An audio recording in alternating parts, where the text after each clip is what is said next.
Yeah, thank you so much, Miss or Pastor Mnachi and Andrew, for answering this Tinashe, question. I'm going to make a suggestion now because we have a few more questions, but we're a little bit running out of time. So if you would permit me, I would just pick a couple of look at a couple of those questions that I'll go through very quickly and say a few comments about them. Because actually, as you said that next week your speaker is not available next week, so perhaps you would be able to take more of those questions and develop them further in your session next week, because there's such good questions and so valuable. And actually, I wish I could join you next week, but unfortunately, I have something else on next Saturday. But if I just go, I'd just like to make a quick couple of comments on a couple of the questions, because they are all really interesting and good questions. The question saying our efforts are not recognized and this is killing us. So young people, what can we do to keep on to learn and change the world? Again, the same answer as before. The small steps, the small things. Find that one thing. There's a question about, can we trust the way that our brains perceive the world? That is such a huge question. I can't even begin to start to answer that, to talk about it now. It's, you need to read that book that I mentioned about find out more about the left side and the right side. The same with the next question: what makes one side of the brain more developed and more functional than the other? These are questions about neuroscience and philosophy. Steps that can be taken to test your leadership attributes. Again, it's the small things. Take the smallest first step, and that will be your test. Your test is in listening. Your test is in all of the values which we've talked about and which we've explored so far. And the final question, I love this last question that we have here. Somebody's asked, do you think there's something wrong with me? I am very comfortable with anyone around me leading me, and then I simply follow. I love this question, because this shows you're a human being. This is what we're all like this. 99.9% of us are like this. There are not many people that actually feel they must lead, and we shouldn't feel that we must lead. It's about being with other people. It's about working together. Even if you're following, in fact, the people who are following may see the way better than the people who are leading, because it's only if you're following that you can actually see if somebody's going the wrong way. The person in the front can't see whether it's the right way or the wrong way. So these are wonderful questions, and so my answer to the last one is just, don't be ashamed if you are somebody who is more naturally following. It doesn't mean you don't have something really, really important to do, and in fact, you are every bit as important and every bit as necessary to creating change as people who really want to stand out in the front. And as we said before, leadership involves other people. Leadership is not just about the leader. I would like to just finish with a few other thoughts and go back to those challenges that I offered you at the beginning, and see if hopefully you've had a look at those challenges. Let me just get rid of these things so I can see. So now, the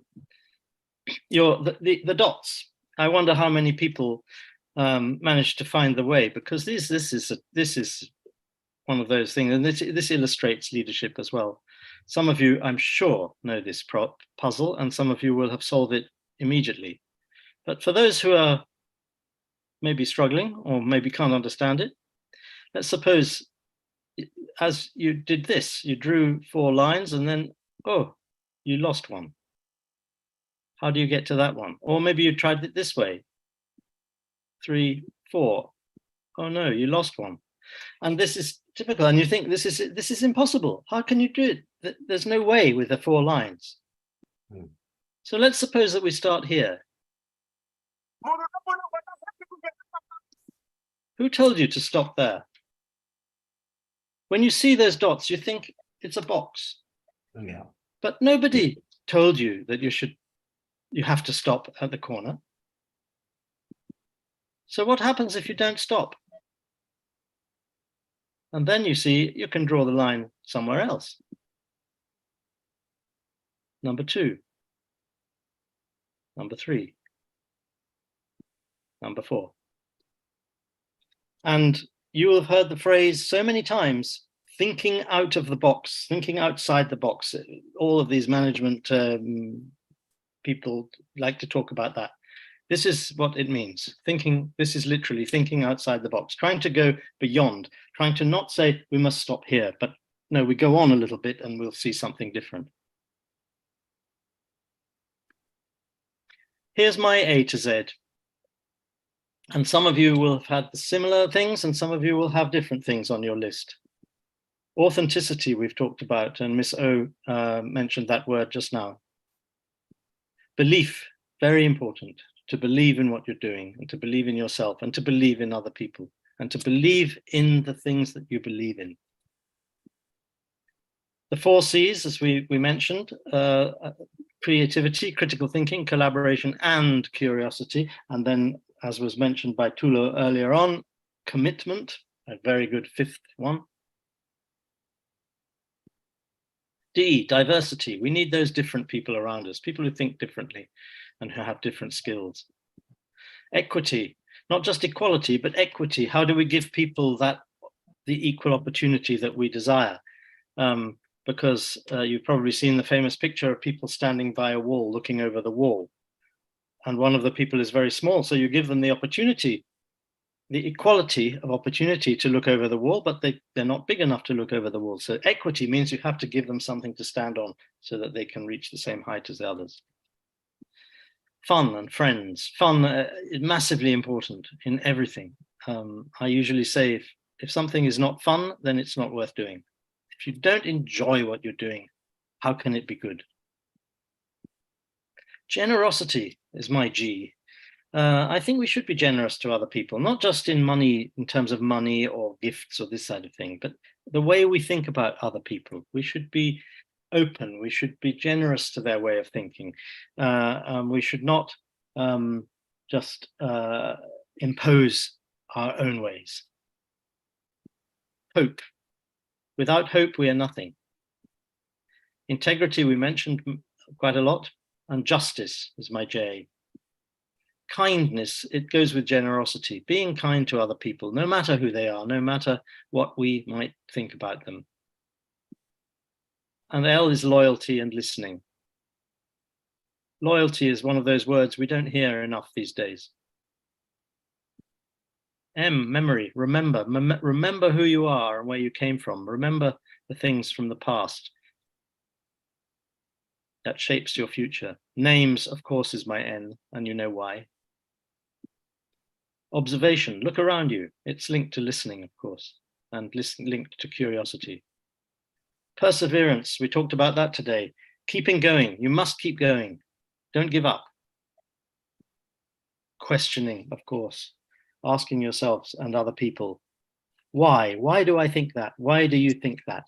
Always keep on asking the questions. And respect. You must, if you want to be respected, you must respect other people. S, for me, we talked about it last week, the smile. It solves so many problems. T, time travel. I mentioned it enough. U, unexpected, being open to this unexpected things. There was a word, serendipity, I nearly put as my S, the gift of finding good things that you are not looking for. V is all the values. And W, wonder, looking up at the night sky. We talked about that last week. Excellence is my X. Always striving to be the best and to do the best. Have high standards in everything that you do. Y is yes.